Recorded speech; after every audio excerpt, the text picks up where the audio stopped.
por eso, precisamente por eso es que se da la especialidad, ¿ya? La otra cuestión es, por ejemplo, mm, los grados de conocimiento. Los grados de conocimiento están precisamente determinados para que conozcan ciertos recursos, para que uno conozca la acción, para que otro conozca la apelación, otro conozca la casación, los recursos ordinarios y los recursos extraordinarios. ¿Ya? Pero eso no significa que siempre va a estar uno en el juzgado, otro en la Corte Provincial y otro en la Corte Nacional.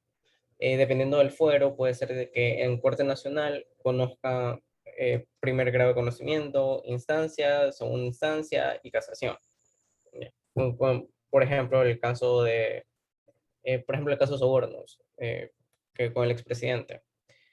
Fue sustanciado en primera instancia en Corte Nacional, la segunda instancia también se llevó en Corte Nacional y la casación también se llevó en Corte Nacional. Ya.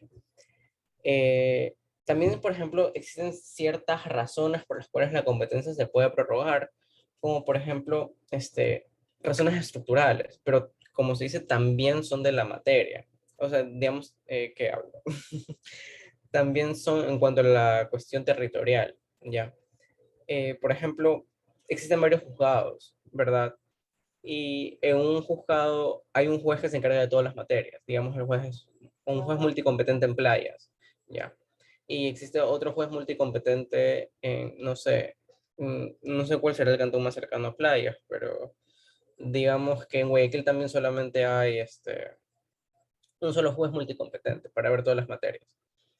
Y por A, B, ese motivo, el juez de playas está o lo destituyen, se muere, se le acaba el periodo, entre otras cuestiones, y queda esa vacante. En todo caso, la competencia se prorroga y no se delega. ¿Ya? No es como que la judicatura va a decir, ah, mientras está el otro, te señalo a ti. No, o sea, es como que a alguien que ya tiene la jurisdicción le prorrogan su competencia. Entonces, esa persona va a hacer un despacho, digamos, en Guayaquil 3 días y en Playas 2 días, ¿ya? Para poder mantener, para poder mantener los procesos, por así decirlo. ¿Ya? Hay otras razones también para prorrogar la competencia, eh, aunque creo que ya están, la mayoría están abarcadas. Eh, Ahora, la otra cuestión también puede ser en virtud de la acción, como mencionaron, de la acumulación de la acumulación de procesos y la acumulación de pretensiones. Ya, van a tener que, por ejemplo, delimitar que el proceso es una estructura que tiene como finalidad resolver un conflicto. ¿Cuál es el conflicto? El conflicto es la posición que se genera, por ejemplo, entre quien está pretendiendo y quien se está resistiendo. ¿Ya? Entonces, ¿cuál es el objeto del proceso? El objeto del proceso es la pretensión. Aunque, por ejemplo, dentro del proceso existe una discusión y ese debate va a tener otros puntos. O los hechos que uno anuncia van a ser el objeto de la discusión, el objeto del debate. Pero la pretensión siempre va a ser el objeto del proceso, el por qué existe el proceso. ¿Ya?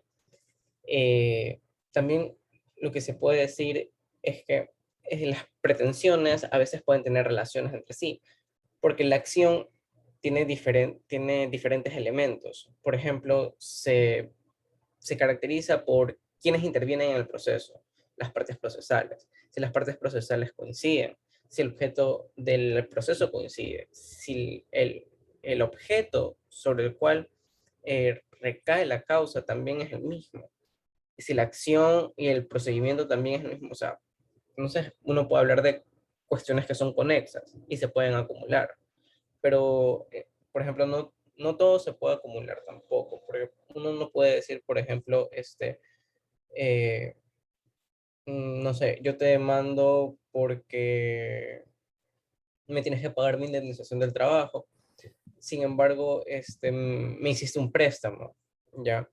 Entonces, ya, tú me tienes que pagar la indemnización del trabajo y el otro contesta, ah, pero tú me debes $40, o sea, la una materia civil y la otra es laboral, entonces, o sea, no se chocarían.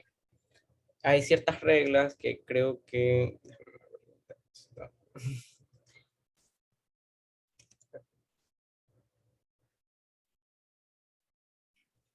Ya. Hay ciertas reglas, por ejemplo, en lo que es la cuestión de la división de la continencia de la causa, cuando hay en las identidades de las personas, de las cosas, de las acciones. Y lo otro es que para que exista la acumulación tiene una finalidad y es la prevención. La prevención, por ejemplo, se da con el sorteo. Cuando sortea un juez, significa que ese juez es el único que puede conocerlo. Y eso también nos permite que exista uniformidad dentro del sistema judicial, porque no pueden haber dos jueces conociendo el mismo proceso porque podrían sentenciar de formas distintas. Entonces, ¿qué seguridad podría brindarle el hecho de que a un mismo caso se determinen de formas distintas? Entonces, lo que mejor se hace es acumular las cosas para que las decisiones no sean contradictorias y se pueda seguir esta cuestión del juez único, que también se lo denomina. O sea, la función judicial, si no está conformada por muchos jueces, pero estos jueces tienen el deber de hacer uniforme todas las decisiones que tomen, de tal forma que la ciudadanía tenga esa certeza de que al momento de acudir a los juzgados, van a recibir la misma respuesta de todos los juzgadores, ¿ya? Como que si tú vas por cobrar un título y quieres cobrar el capital, y los intereses, y un juez te dice, yo solamente te acepto el capital, el otro dice, yo solamente te acepto el capital y los intereses. Entonces, es como que no habrá uniformidad en las resoluciones. Entonces, ¿qué certeza podrían tener los justiciables para poder acudir a un sistema si no van a saber si en la final su derecho va a ser tutelado de la misma forma en la que ellos esperan o en la que ellos tuvieron como que la previsión al momento de celebrar ese acto jurídico? ¿Ya? Eh, La acumulación se puede dar por diferentes razones. Por ejemplo, cuando la sentencia que vaya a dictarse en uno de los procesos cuya acumulación se pida pueda producir en otro excepción de cosa juzgada. Por ejemplo, no podría darse el caso de que en un proceso estén dando la reivindicación y en el otro estén pidiendo la prescripción, o sea, estén yendo por cuerdas separadas. Deberían llevarse por la misma, o sea, en el mismo juicio. Pero, por ejemplo, si a uno le conceden la reivindicación y en el otro juicio a otro le conceden la prescripción, entonces la cosa juzgada de ambos va a chocar. Entonces, en ese momento, el juez de oficio o a petición de parte podría remitir el proceso al otro juzgador, o sea, al primer juzgador que conoció la causa, al primer juzgador que tuvo conocimiento del conflicto, para que él decida en todo caso si procede o no procede la reivindicación y si procede o no procede la prescripción. También, por ejemplo, aquí, cuando el proceso pendiente sobre el mismo objeto que haya sido promovido. Esto puede ser, por ejemplo, incluso para evitar cierta mala práctica dentro de la profesión, en la cual yo, por ejemplo, presentaba tres demandas idénticas, no sé, ante tres oficiales de ventanilla diferentes. Entonces, en el sorteo me iba a salir en uno con el juez A, en el otro con el juez B y en el otro con el juez C. Entonces, a mí me cae bien el juez C, entonces dejo de impulsar el juicio A y el juicio B y me quedo con el juicio C. Ya. En todo caso, lo que dice la ley es, si existe eso, todo le correspondería conocer entonces al juez A, porque es el primero que lo conoció. Es como que el primero en tiempo, el primero en derecho. Así. Y cuando hay en los procesos propuestos separadamente identidad de personas, cosas y acciones. Eso es lo más normal. O sea, si el proceso, o sea, intervienen las personas, están discutiendo sobre lo mismo. Y las acciones, o sea, también son tipo, se va a llevar a cabo una cuestión de reparación material, ya, o una reparación inmaterial. O sea, versan sobre el mismo tema. Aunque esto para mí también tiene relación con lo que es la cuestión de que se puede producir excepción de cosa juzgada, pero más bien creo que el primer criterio ese yo obedece al momento en el que se encuentra en esa etapa para ya emitir la sentencia. ¿Ya? Y también la otra cuestión es cuando los pleitos se siguen por separado, se puede dividir la continencia de la causa.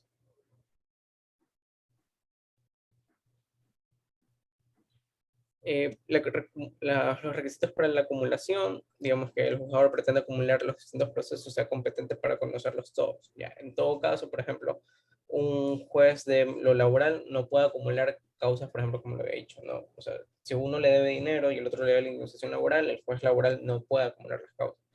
pero si en cambio uno, no sé, le debe dinero y el otro también le debe dinero, entonces lo que podrían hacer es incluso hasta, por ejemplo, una excepción por compensación, ¿ya? Y el juez puede acumular los procesos, ¿ya?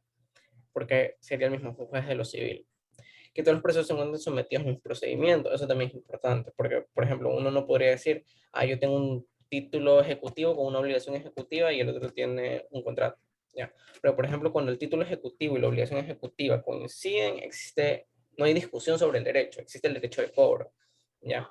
Entonces, en el momento que existe el derecho de cobro, se va a emitir directamente la sentencia. Pero, por ejemplo, si yo tengo un contrato, no sé, digamos, un préstamo, ¿ya? Y simplemente celebrado, digamos, o sea, aquí entre privados, nada más, ¿ya? No tiene un reconocimiento de firmas, no tiene nada, ¿ya? Eh, Eso podría ser, por ejemplo, que tendría que llevarse a cabo por un procedimiento sumario o un procedimiento ordinario, ¿ya? Entonces, esos procedimientos específicamente se los da porque son procedimientos de conocimiento y no son procedimientos de ejecución. Entonces, acá se va a conocer, se va a discutir el derecho y en el otro no se discute el derecho, porque en el momento en que el título ejecutivo tiene obligación ejecutiva, el derecho está ahí. Entonces, no se podría hacer el match, porque entonces en uno tendrías como que esperar a que exista la resolución diciendo sí, la persona tiene el derecho, que es a través de la sentencia, mientras la otra persona ya tiene en su posesión con el título el derecho de cobro. ¿Ya? Eh, También, o sea, por ejemplo, uno no, o una, no sé, más, más visible, por ejemplo, uno no podría interponer una, mm, no sé, una cuestión que estás demandando ante un contencioso administrativo y llevarlo también, juntarlo con el contencioso tributario, como que, ah, yo le debo dinero al Estado por, no sé, por algún contrato, alguna vaina, y pero dice, pero el SRI me debe dinero, entonces no, o sea, tampoco, porque son diferentes procedimientos, ¿ya? Eh, que los procesos que se pretenden acumular no estén en diversas instancias, ya, eso también, por ejemplo. Este, las, las instancias corresponden al hecho. No sé, usted cerró. Ya, y por ejemplo, las instancias corresponden al hecho de que en, en primera instancia va a emitirse una sentencia que puede ser de mérito. Sin embargo, en segunda instancia se puede hacer una revisión de estos hechos. Ya, sin embargo, no existen estas prácticas o mucha actividad probatoria como existe en el juzgado de primera instancia. Ya, entonces, si un proceso, por ejemplo, el de reivindicación, se encuentra en en casación, ya. En casación están discutiendo si las sentencias emitidas en primera y segunda instancia que niegan o que dan el derecho, son válidas o no son válidas, o sea, por cuestiones formales. ¿Se siguió el procedimiento o no se siguió el procedimiento? ¿Se aplicó la norma que era o no se aplicó la norma que era? Ya. Por otra parte, en instancia podría ser que recién se está discutiendo el derecho, mientras que acá, o sea, lo que se está discutiendo es prácticamente sobre una sentencia que podría incluso, que solamente falta la revisión y que en la revisión podrían decir está bien o está mal, pero no se va a discutir ni se va a hacer actividad probatoria, por así decirlo. No es que vas a probar nuevos hechos, no es que vas a probar o integrar nuevas cosas. En cambio, en el juicio de primera instancia, o sea, sí podrías hacerlo. O en segunda instancia también podrías hacerlo con estas cuestiones de las introducciones de pruebas novedosas. O sea, algo que surgió después de que se celebraran las audiencias, pero que son relevantes para la solución del conflicto. Entonces tú lo incorporas anunciando precisamente eso, de que el momento en que se celebró, o sea, de que se ejerció el derecho de acción, no estaban presentes y eso, ¿ya? Pero ahí podremos, o sea, como que definir el por qué no será compatible el hecho de que una instancia, que al momento en que se encuentran en dos instancias diferentes, no puede haber acumulación. Aparte que, por ejemplo, también existen barreras geográficas, por ejemplo, si el juicio está en casación, estaría en Quito, y si el uno está en instancia, podría ser en cualquier ciudad del país, ya, o en cualquier provincia del país. Entonces, no cabría el hecho de que se acumularan las causas o que alguien remitiera el expediente a Quito para que entonces Quito se encargara de todos los procedimientos o de la solución de todas estas causas acumuladas.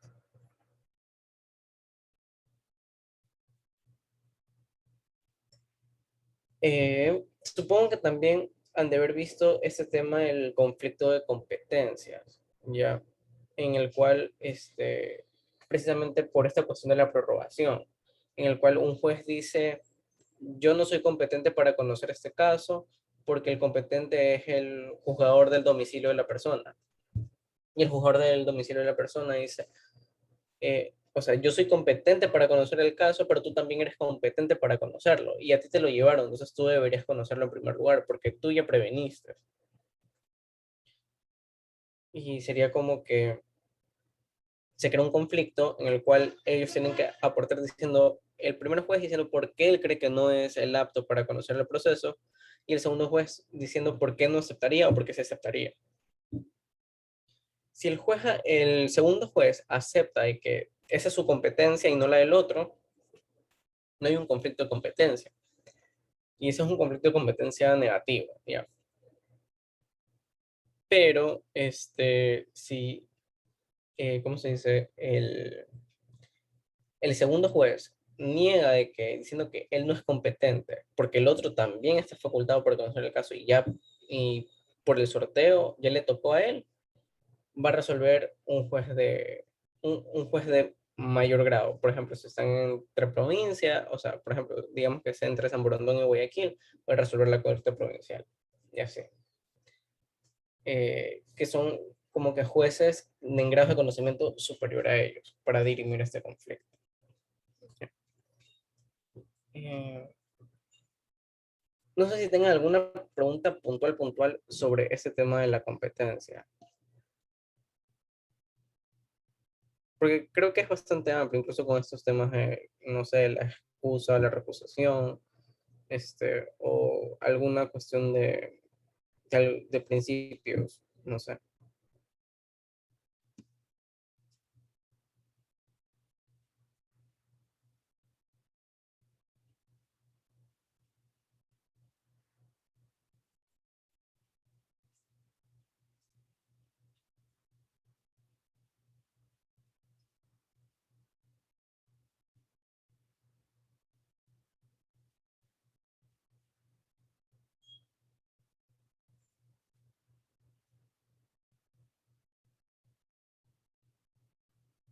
O no sé si tengan otros temas también que quieran revisar.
Chicos, no sé si tengan algún otro tema, como dice Andrés, aprovechen en este caso. Eh, Carla, no sé si, o los temas hasta donde abarcaron para que pueda Andrés seguir dando la clase también. Y a él, no sé si tengan alguna, o sea, como que temas específicos o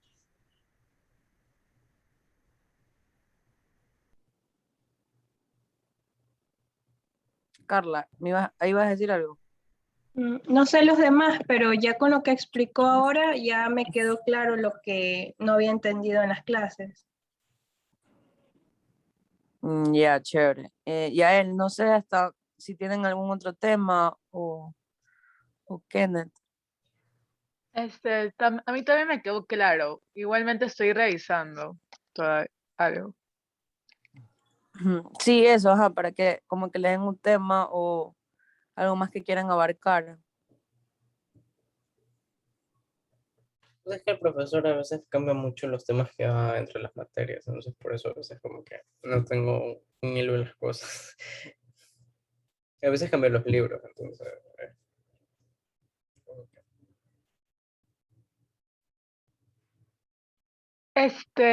¿Podrías explicar sobre la prórroga de la competencia?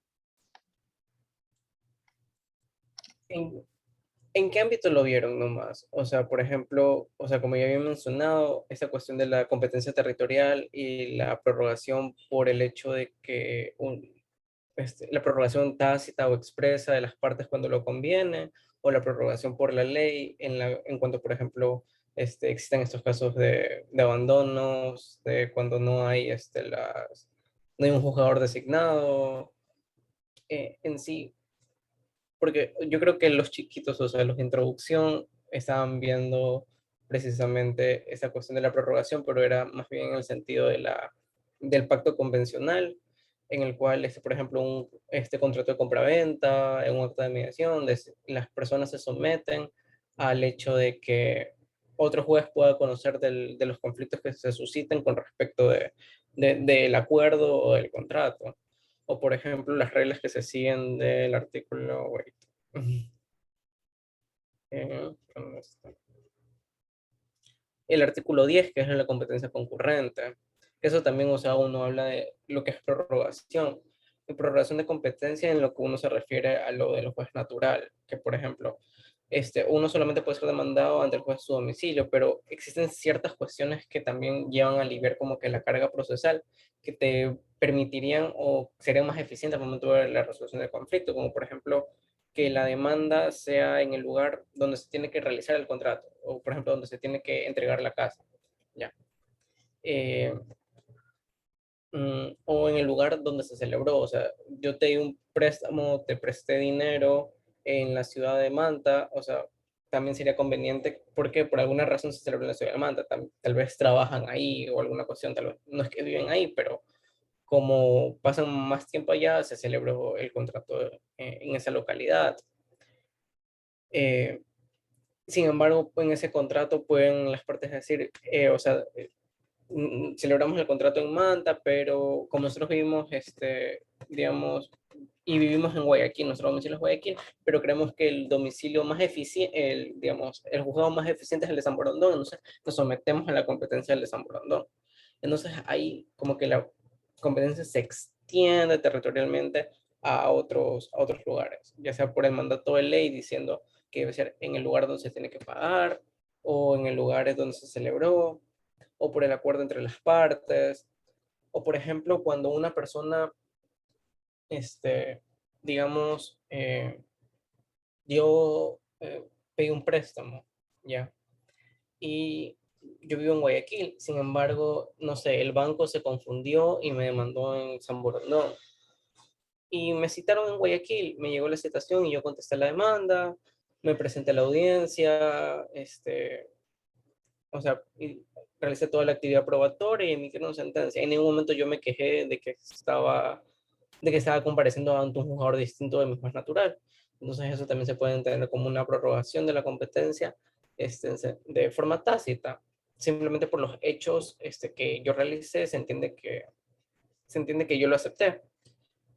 Mm, en contrario de la cuestión esta expresa en la cual yo siento en un contrato diciendo que renuncio a mi fuero de mi domicilio o que extiendo o que aparte del fuero de mi domicilio lo extiendo al del juzgado de San Borondón. Y también existen las otras cuestiones de las reglas sobre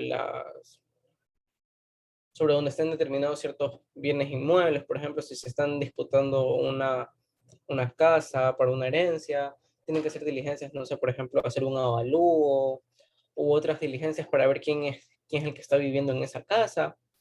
Ya, pues, es más oficioso que, por ejemplo, uno, digamos, si tiene una casa de la playa y se le están peleando tres hermanos, en todo caso no hagan y digamos, es el único bien que le dejaron sus padres, ya, porque los otros, digamos, los repartieron en vida, digamos.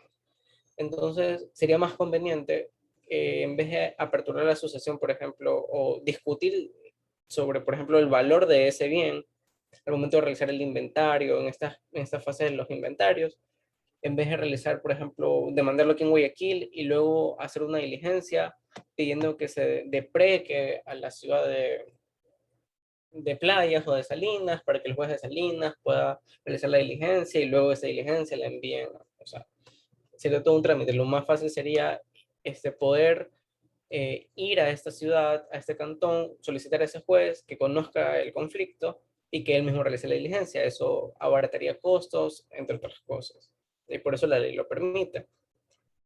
Ya. De ahí, por ejemplo, hay cuestiones sociales por las cuales también se prorroga la competencia, como es el caso de alimentos, en el cual no solamente puedes demandar en el domicilio del alimentante, sino que también puedes demandar en la ciudad o en el domicilio de la persona que tiene del derechohabiente de alimentos. ¿Ya? Y también, por ejemplo, en las cuestiones de los daños ambientales, no solamente puedes demandar en el lugar de la compañía o de la empresa que realizó el daño, sino en el lugar del daño, porque sería más fácil realizar la diligencia, la inspección, de los peritos que verifiquen si hubo la contaminación y ese tipo de cosas. Y también, por último,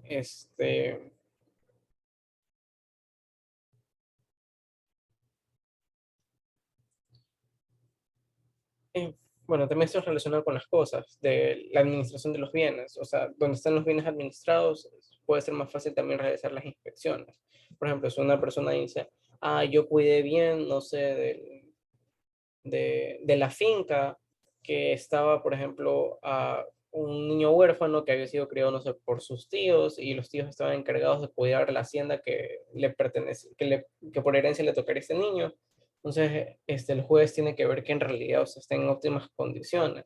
Puede hacerlo una inspección judicial física, puede pedir peritajes para los libros contables y ese tipo de cosas, pero, o sea, es mucho más fácil, o la legislación es flexible en el hecho de se tardaría mucho tiempo en deprecar cada una de esas diligencias. Más fácil sería que el juez de ese lugar en el que está presente el bien sea el que conozca la causa. Esos serían, creo que, todos los puntos de la prorrogación, a menos que también los hayan visto de otra manera, que a veces hay autores que tratan también la prorrogación de otras formas. No sabría también decirlo. Sí.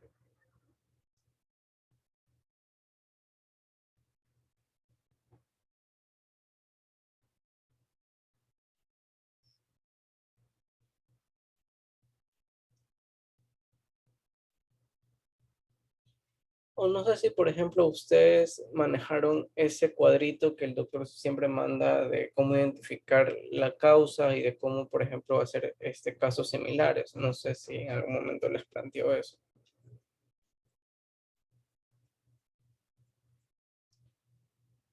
Eh, el artículo de lo de la competencia concurrente, me imagino, es el artículo 10 del COGEP.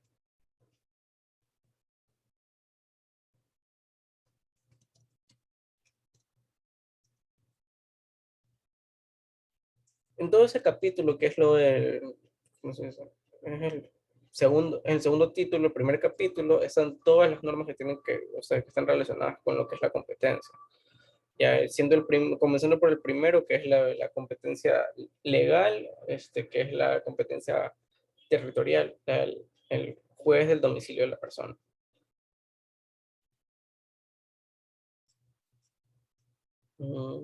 ¿Qué más? Ya, bueno, ¿qué también podremos decir? De los presupuestos procesales, la competencia es importante. Por ejemplo, si no se cumple con esta cuestión de la competencia, los juicios pueden ser anulados, ¿ya? Y en ese sentido, la legislación brinda una herramienta para poder defenderte de que tu juez natural no es el que está conociendo el proceso o no es alguien al que la ley le ha prorrogado la competencia, ¿ya? Esa excepción es la excepción por incompetencia. Esa excepción por incompetencia incluso se puede dar, por ejemplo, en la situación en la que las partes expresamente se han sometido a un convenio arbitral y por lo tanto el juez de la justicia ordinaria no puede conocer la causa. ¿Ya? Entonces, lo que se plantea es que la persona que está siendo demandada dice, señor juez, usted no puede conocer la causa por los siguientes motivos. Esos siguientes motivos es porque mi domicilio no es en esa ciudad. Ya. O, por ejemplo, el juez puede decir, eh, o se le puede pedir al juez diciendo, usted no puede conocer la causa porque existe un pacto en el cual renunciábamos a este domicilio o a este cantón y nos sometíamos a otro. Ya. O existe un pacto que dice que no lo van a conocer los jueces en la justicia ordinaria, sino que lo van a conocer los árbitros en la justicia arbitral. Lo que también tienen que ver es que las excepciones son planteadas en la contestación de la demanda y existe un momento oportuno para plantearlo. Y como dije, o sea, si tú no te manifiestas en el momento oportuno, se entendería como que tú estás aceptando el hecho de que ese juzgador conozca el conflicto que ha sido llevado a su conocimiento. ¿Ya? Por ejemplo, si se excepcionan tipo en estas cuestiones de territorialidad, fueros, entre otras cosas, aquí habla sobre, por ejemplo, en el artículo 13, esta cuestión se da en audiencia preliminar porque es donde se subsanan todos los vicios procesales que podrían realizarse, o en la primera fase de la audiencia única, se remite precisamente al juez competente. Y por eso se pueden crear los conflictos de competencia. O sea, si alguien me dice, tú no eres el juez competente, y yo, sí, no soy el juez competente, lo remito al otro juez. El otro juez me dice, no, yo no soy el competente, tú eres el competente. Y se crea el conflicto. Ya. Pero la cuestión es que el hecho de que un juez de lo civil, de primera instancia, haya conocido una causa sobre una deuda civil, lo remita a otro juzgador de lo civil, o sea, no tiene por qué cargar nulidad, porque, o sea, se están respetando otros parámetros, como son lo de la especialidad, que es importante, o sea, tienen la experticia para poder resolver esos conflictos. Simplemente no es el adecuado para poder resolver el fondo de la causa, ya. En la primera fase, lo único que se ven son cuestiones de si se han cumplido con las listas o si se han cumplido con los requisitos para poder llevar a cabo el proceso. Como si se presentó la demanda en debida forma, cuáles son los puntos a debatir, pero no se toca nada del fondo, solamente se tocan cuestiones procesales, netamente. ¿Ya? Sin embargo, si se hace la mención de que si un juez de los civiles está conociendo una causa penal, obviamente eso sí se declara la nulidad, totalmente.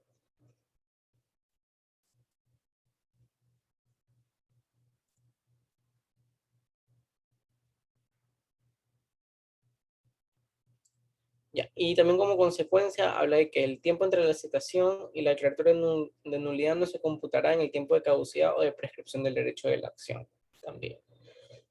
No sé si ustedes en procesal 1. Ya. No, en procesal 2 se ve eso. Ya. Resolución de conflicto de competencia.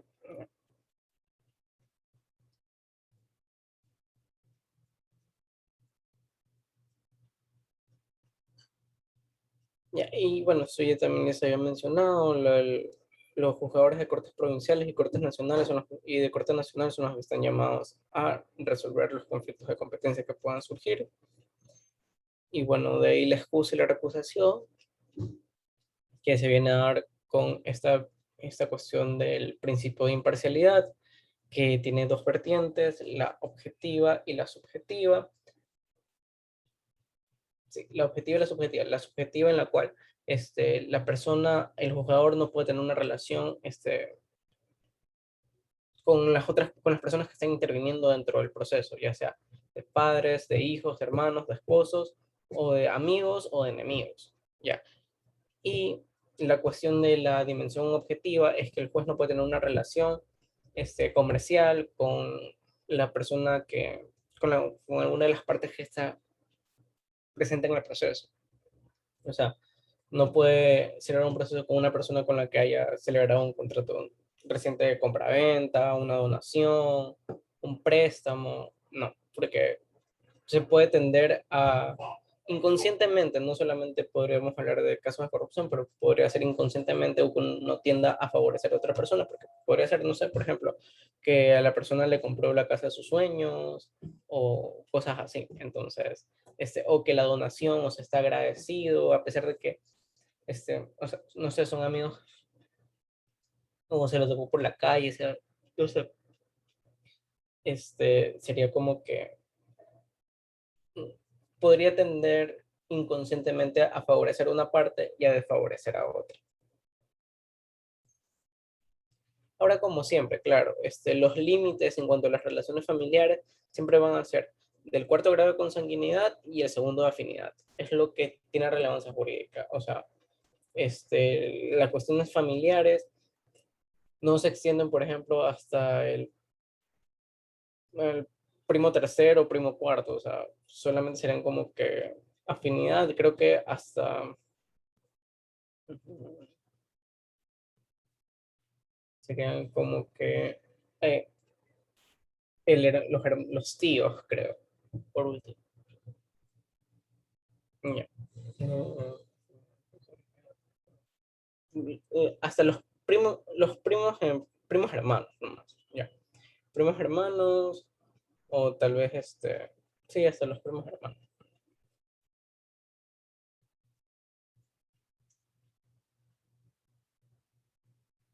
De ahí, no sé. Bueno, ahí también, de la misma forma que se da la cuestión del conflicto de competencia, se resuelve la recusación y se resuelve la excusa. La excusa se hace de oficio y la recusación se hace a petición de parte.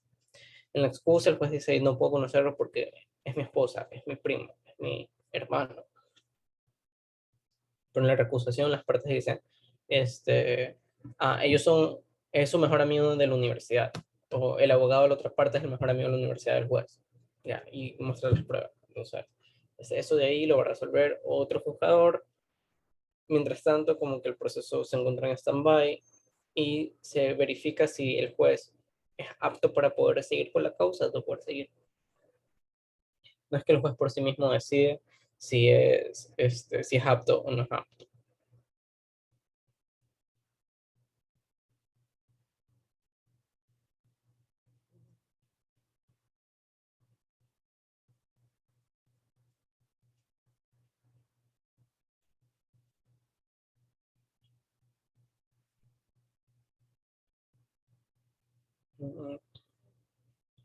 Creo que eso es todo el capítulo de competencia, o sea, todos los temas que se ven en competencia. Así que no sé a esas alturas si alguien más tenga alguna duda puntual, una pregunta.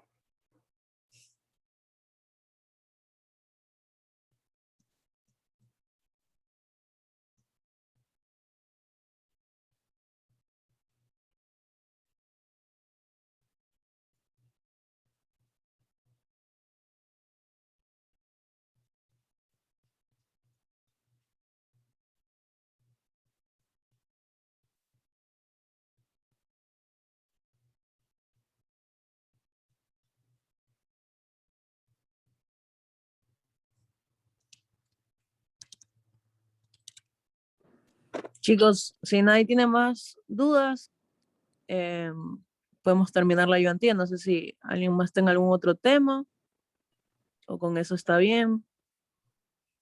Kenneth, Yael, Carla, confírmenos